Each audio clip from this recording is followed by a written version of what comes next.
Hey guys, Kevin Cage back with another daily cryptocurrency update. Welcome to the channel. Like and subscribe if you like what you see, and let's get right into the information today, one take and uncut. So to kick things off, Cryptopolis just sharing this breaking news here. One of the largest platforms for derivatives, so keep in mind other financial products. This is a huge market, 544 trillion to 1.2 or 1.2 quadrillion on the high end. Obviously, these are very intangible assets, but if we can get into DeFi, decentralized finance, and use XRP, whether in the products themselves or to bridge and transfer these assets, it's game over.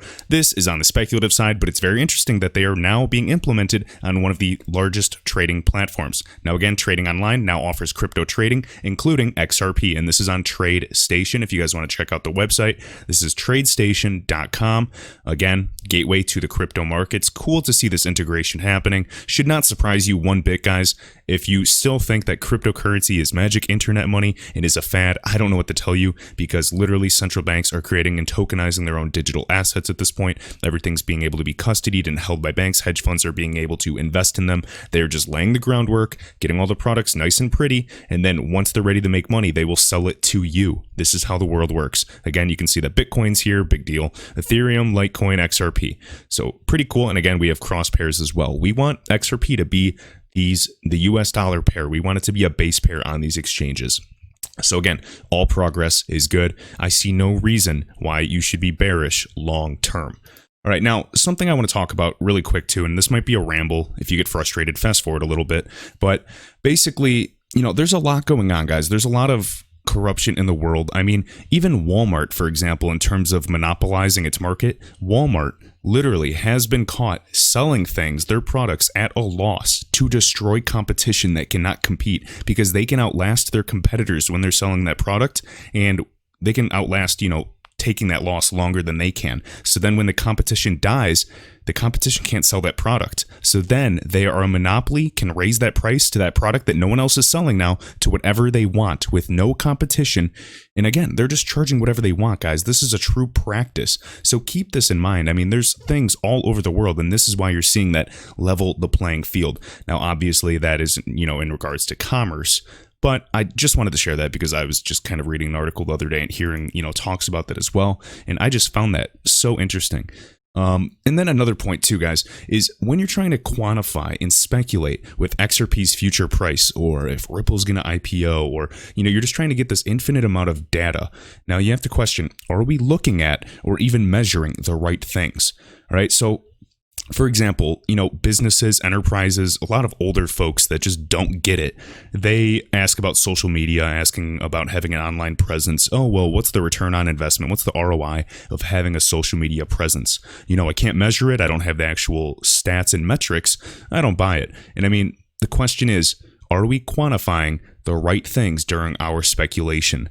Businesses find it difficult to get that ROI, but again, there's so many analytical tools available, and they do write it off. In recent years, I mean, many, if not all, have realized they have no choice but to basically adopt and acknowledge this, and they need it for social awareness, whether it's video, picture, for Instagram or YouTube, it doesn't matter. It can just get difficult to measure what a true impression or views constitute as. I mean, obviously you can, get a buy, but I mean, I feel like I'm rambling, but I just want to explain there's so many variables that are unaccounted for.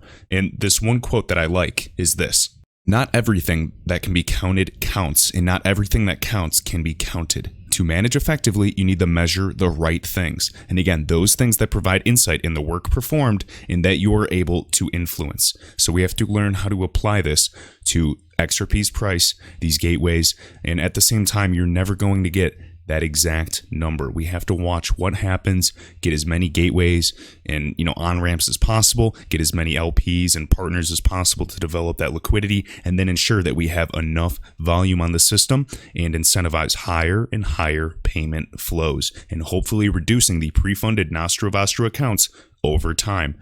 And again, that will drive volume, higher price, and bring XRP's price higher. Now, the dream scenario is if banks and corporates decide to also hold XRP because they see it appreciating, and that does not seem far-fetched. We already have the regulations in place this year. Keep that in mind. All right, I don't want to hype it up, but I'm saying it is very possible, and if this thing happens, it will happen quickly. All right. Right here, Maddie Greenspan just wanted to read this verbatim. So imagine a world where Europe, China, and 50 other central banks have their own digital currency that settle international payments in real time and have smart contract capabilities. Now try and think of a reason that any bank would prefer to hold non-digital USD fiat in their reserves. Exactly. It's simply a matter of time. Then even XRP Anderson comes here because these pre-funded accounts are costly. They cost so much, guys. We already know they're trillions of dollars, sitting dormant, idle. Same talk every time, but I'm repeating myself for newcomers. You still need multiple currencies in these Nostro pre-funded accounts, but with the bridge asset, XRP, you will not have to pre-fund and can settle in new markets with XRP. So again, you can either hold a small amount or you can just connect to ODL or whatever, white label product they have and instantaneously purchase it right away. Right, but I know there's been, flywheel talks as well, which leads me to believe that these banks and, groups would hold XRP. All right, next, King Solomon sharing this, a very cool article. Highly recommend you check this out. I did retweet it, and he does have a new YouTube channel, King Solomon XRP. Check it out. There's no BS, no hype, and straight facts and information if you guys are interested. So again, recent research released by Juniper shows that blockchain-powered cross-border business-to-business payments are anticipated to reach $191 billion by the end of this year, 2020. Look at this, with the valuation of $4.4 trillion by the end of 2024. Now, these SMBs, these SMEs are struggling. They do not have access to, liquidity and huge amounts of cash. That is an issue. Even right here, they might have more options. Larger enterprises have options to access cash, lines of credit and factoring agreements. But these small to mid-sized businesses often have fewer resources and less access to capital. So they are naturally more sensitive to cash flow, liquidity. They need it now. They cannot wait a day.